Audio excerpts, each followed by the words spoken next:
നമസ്കാരം. മലയാളി വാർത്തയിലേക്ക് സ്വാഗതം. വീണ്ടും എൻഫോഴ്സ്മെന്റ് ഡയറക്ടറേറ്റിന്റെ റെയ്ഡ്. CPM ഭരണസമിതി 100 കോടിയോളം രൂപ തട്ടിയെന്ന് പരാതിയുള്ള നേമം സർവീസ് സഹകരണ ബാങ്കിൽ എൻഫോഴ്സ്മെന്റ് ഡയറക്ടറേറ്റിന്റെ റെയ്ഡ്. കൊച്ചിയിൽ നിന്നുള്ള എൻഫോഴ്സ്മെന്റ് ഡയറക്ടറേറ്റ് സംഘമാണ് ബാങ്കിൽ പരിശോധന നടത്തുന്നത്. ജീവനക്കാരും CPM ഭരണസമിതിയും ചേർന്ന് 100 കോടിയോളം രൂപയുടെ ക്രമക്കേട് നടത്തിയെന്നായിരുന്നു പരാതി. 250-ലേറെ നിക്ഷേപകരുടെ പണമാണ് നഷ്ടമായത്. ക്രമക്കേട് തെളിഞ്ഞതിനെ തുടർന്ന് അഡ്മിനിസ്ട്രേറ്റീവ് ഭരണം ഏർപ്പെടുത്തിയിരുന്നു.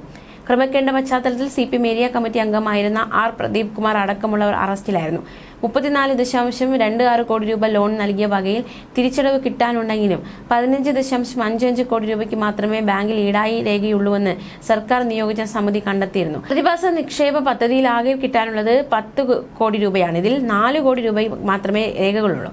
മുൻ സെക്രട്ടറിമാരായ S. ബാലചന്ദ്രൻ നായർ 20 കോടി രൂപയുടെയും AR. രാജേന്ദ്രകുമാർ 31 കോടി രൂപയുടെയും SS. സന്ധ്യ 10 കോടി രൂപയുടെയും ക്രമക്കേടുകൾ നടത്തിയെന്നായിരുന്നു കണ്ടെത്തൽ. CPM ഭരണസമിതി 97 കോടിയോളം രൂപയുടെ തട്ടിപ്പ് നടത്തുന്നുള്ള പരാതിയിലാണ് ഇപ്പോൾ എൻഫോഴ്സ്മെന്റ് ഡയറക്ടറേറ്റ് നിർണായകമായ നീക്കം നടത്തിയിരിക്കുന്നത്. കൊച്ചിയിൽ നിന്നുള്ള ED സംഘമാണ് ബാങ്കിലെത്തിയത്.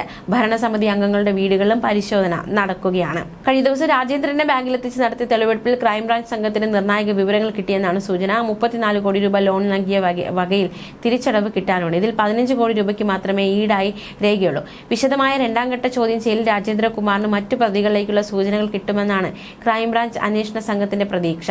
തെളിവെടുപ്പ് നടക്കുന്നുവെന്ന വിവരം അറിഞ്ഞ് 100 കണക്കിന് നിക്ഷേപകർ പ്രതിഷേധവുമായി ബാങ്കിലെത്തിയിരുന്നു. ഭരണസമിതി അംഗങ്ങളുടെ വീടുകളിൽ പരിശോധന നടന്നിരുന്നു. കൊച്ചിയിൽ നിന്നുള്ള ED സംഘമാണ് ഇത്തരത്തിൽ ഈ ഒരു പരിശോധന നടത്തുന്നത്. പ്രദേശത്ത് നാളുകളായി നിക്ഷേപകരുടെ കൂട്ടായ വ്യാപകമായ പ്രതിഷേധം നടത്തി വരികയായിരുന്നു. ക്രമക്കേടിന്റെ പശ്ചാത്തലത്തിൽ CPM ഏരിയ കമ്മിറ്റി അംഗമായിരുന്ന R. പ്രദീപ് കുമാർ, മുൻ ബാങ്ക് സെക്രട്ടറിമാരായ AR. രാജേന്ദ്രകുമാർ, S. ബാലചന്ദ്രൻ നായർ എന്നിവർ അറസ്റ്റിലായിരുന്നു.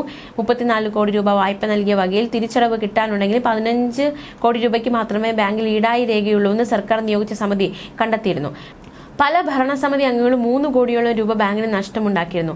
നിക്ഷേപം അമിതമായി കിട്ടാൻ സ്ഥിര നിക്ഷേപത്തിന് അധിക പലിശ നൽകുകയും വേണ്ടപ്പെട്ടവർക്ക് രേഖകളില്ലാതെ വായ്പ അനുവദിക്കുകയും ചെയ്തതാണ് വലിയ ബാധ്യത ഉണ്ടാക്കിയത്. കഴിഞ്ഞ ദിവസം രാജേന്ദ്രന്റെ ബാങ്കിൽ എത്തിച്ച് നടത്തിയ തെളിവെടുപ്പിൽ ക്രൈംബ്രാഞ്ച് സംഘത്തിന്റെ നിർണായകമായ വിവരങ്ങൾ കിട്ടിയെന്നാണ് മനസ്സിലാക്കാൻ സാധിക്കുന്നത്. എന്നാൽ എൻഫോഴ്സ്മെന്റ് ഡയറക്ടറേറ്റ് വീണ്ടും കേരളത്തിലേക്ക് എത്തിയിരിക്കുകയാണ്.